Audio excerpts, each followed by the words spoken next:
I found this on the floor of my grandfather's car shortly after he died. While he lived, his 5 children gave him 20 grandchildren, 23 great-grandchildren, 2 great-great-grandchildren, 2 more since he passed. He was our patriarch, and he gave his all to his family with more than enough love to go around beyond just us. And love is lovely, as my dear cousin Jamie was known to say. My grandfather was well known for helping people, looking out for others, but to teach a man to fish, that's where his heart was at. Whatever he loved to do, his progeny was never far behind. Self-sufficiency was just his way of life. He was a fisherman, a hunter. He could build things, fix things. He could build a house from the foundation to the roof tiles with his own hands. And he grew his own vegetables on the south side of Chicago for over 50 years. He grew up on a farm in Kosciuszko, Mississippi, with 13 siblings. He left for Chicago at 17 to join his 2 sisters, help support his family, send money home, and devastate Chicago with his dashing movie star good looks.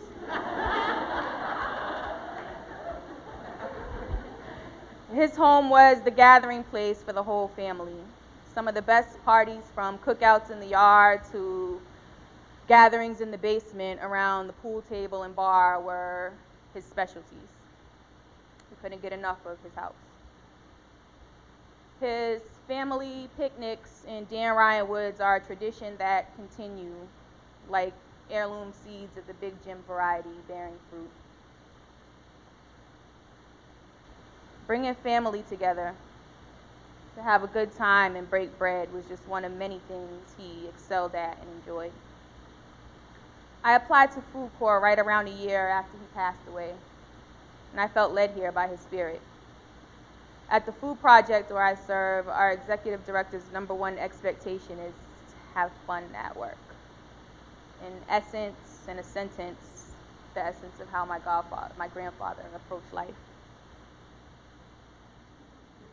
I think he would be more than pleased to have me honor a foster grandparent or 2. Every time an elder dies, a library burns. I love books, and primary sources are my favorite.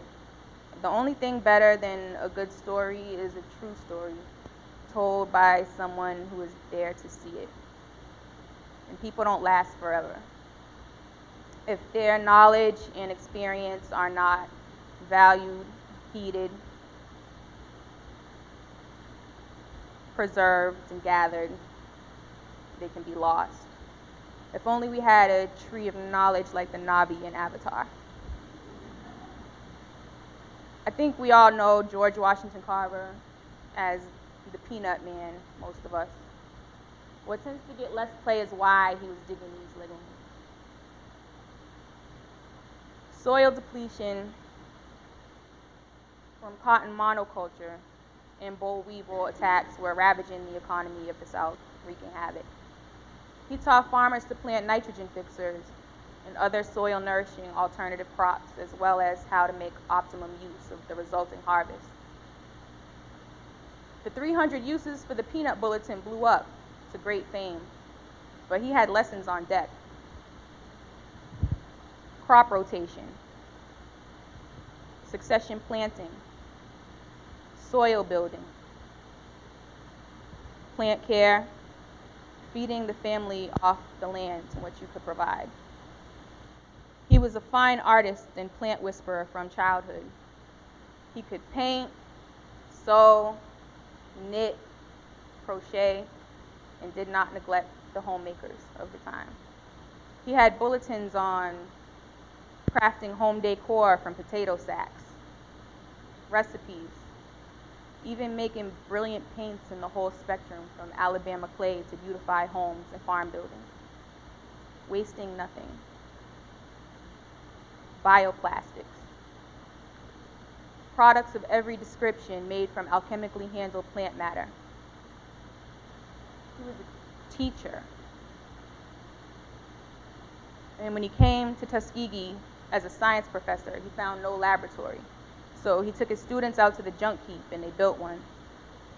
I bet he would love to have a corps of service members riding around in his Jessup wagon, or Farmers College on Wheels, as Booker T. Washington called it, teaching and demonstrating his techniques, hands-on, right on the farm. That's how he did it. He was a teacher who loved and preferred the outdoor classroom. If you serve out of a cooperative extension, you are part of a movement pioneered by George Washington Carver and Booker T. Washington, and that they were instrumental to the growth of. 25 years before the Smith-Lever Act made it official, Tuskegee students were conducting extension work in 28 states, Africa, and the Caribbean.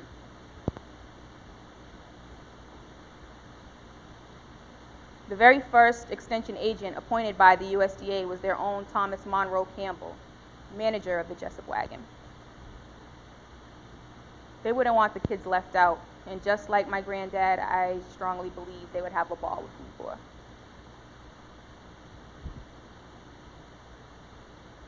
When you share what you love, you empower the people you share it with, especially the next generation. This was power to the people 25 decades before the Panthers served their first free breakfast to Oakland's neighborhood children. I've been privileged to observe the fine art of people power, making the things we need to live with love. These gardens are also seeds. Dropping seeds in the earth with children, cooking and sharing meals together, made from things that we nurtured and grew, are rituals with more significance for me than leaving flowers on graves.